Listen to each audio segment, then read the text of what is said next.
I'm Shawn Farmer. This is my buddy Rommel. I've been snowboarding for about 20 years, I guess. I live in Tahoe. I live in Truckee, California, but I've been hanging out in the Tahoe area and shredding Tahoe mountains for about 15 plus years, I guess. And I wound up here. I stopped off in a couple other places. I think it's one of the killerest places in the world to be. I really like the climate and the mountains and the snow. And I started out, I grew up in Missouri, which is far from the mountains, sort of rolling hills area. And I just got out of there when I was about 17 and I headed to Colorado. Met up with some people out there and started snowboarding. Took a few runs back in Missouri on our little short winters back there. Rode a Burton Woody back there, and I rode a Sims. I don't know what they called those things, but they were plastic and you bolted a skateboard deck to it. I rode those a little bit because I skated. And when I got out to Colorado, I originally moved there to ski, but I quickly understood that I wanted to ride powder really bad, and that's what motivated me mostly, was the powder riding. And I couldn't really ski powder, and I realized that I was had more aptitude for skateboarding and sideways stuff, so I got a hold of a snowboard.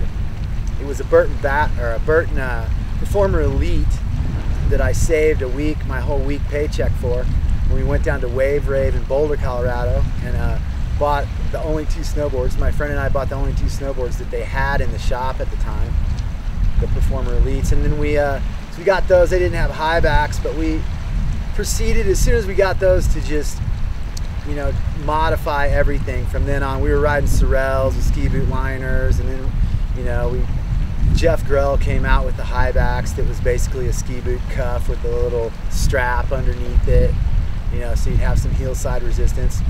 But when I started, they didn't allow snowboards at any of the Colorado resorts, so we hiked Loveland Pass. So I learned by hiking, basically, and doing road shots. We get road shots where you can get out of the car and ride down and get back up, or sometimes hike, and come back to the road. And then started going to Berthoud Pass, Colorado, because they allowed boarding, and eventually Breckenridge allowed boarding.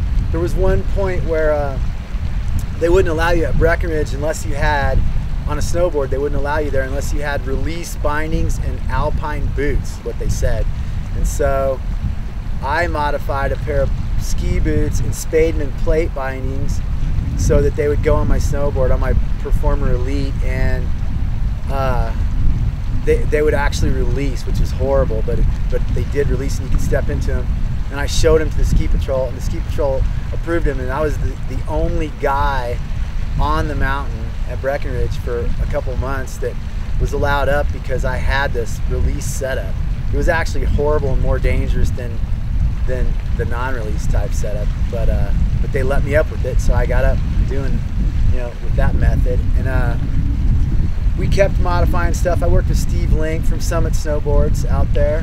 He was also in a James Bond movie with Tom Sims a long time ago. I can't remember. I can't remember what it was, but I wanted to say Octopussy, but I don't know if that's the name of it. Anyway, so he had done some stunt work, and he was building snowboards, and we started building longboards, getting like 190s, 195s built, riding a lot of bigger stuff. And I was just attracted to the powder, so we rode big mountains, and big lines as much as we could, and stayed. I went to the contest scene, but usually my best stuff would be at the resort, outside the contest. Is where I built my rep. It wasn't even at the event, but I actually did okay in some of the racing and some of the half pipe stuff. And back then it was a really close-knit community. Wherever you went, there was if you saw someone on a snowboard at the ski area, you pretty much knew them. There was only a handful of us back then. But you'd see guys like Tim Wendell and Kevin Delaney and Craig Kelly and Dan Donnelly and a lot of these guys at all these Colorado events. Colorado was just the spot back then. And then eventually I kind of outgrew Colorado, and I heard about Mount Baker, Washington.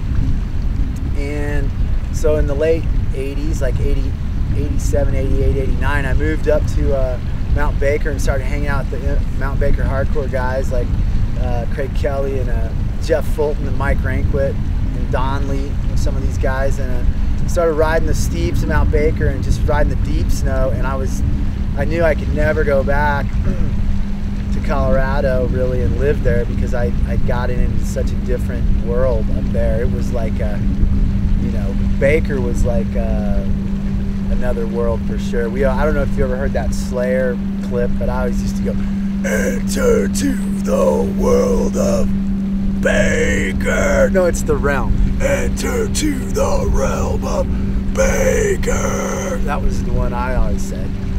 So yeah, we listened to a lot of Slayer, rode Baker a lot, drank lots of whiskey, and people started, some of my friends started filming Pat Solomon and the Hatchets.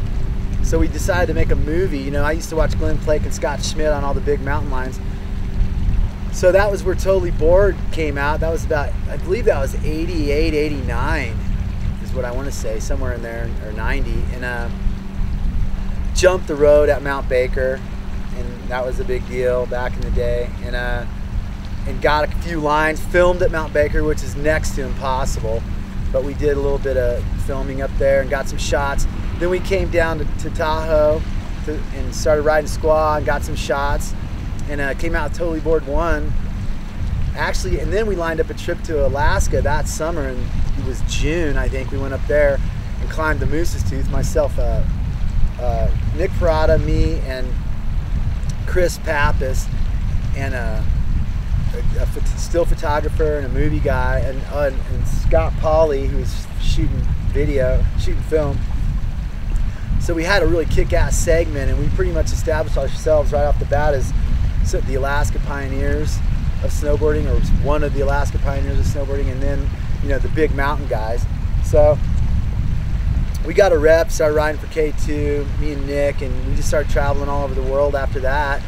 Made a few more movies, you know, kind of avoided the contest scenes, kind of ducked out of the scene. If I was at the scene, I'd be at the party a lot at night, but not so much at the daytime, like, you know, circus show so much. But I was there in the early contest days, and just to be part of it, you know, just to have the camaraderie of fellow snowboarders around, and just basically built a rep riding mountains, jumping off cliffs and riding mountains and hitting the natural stuff and shoots.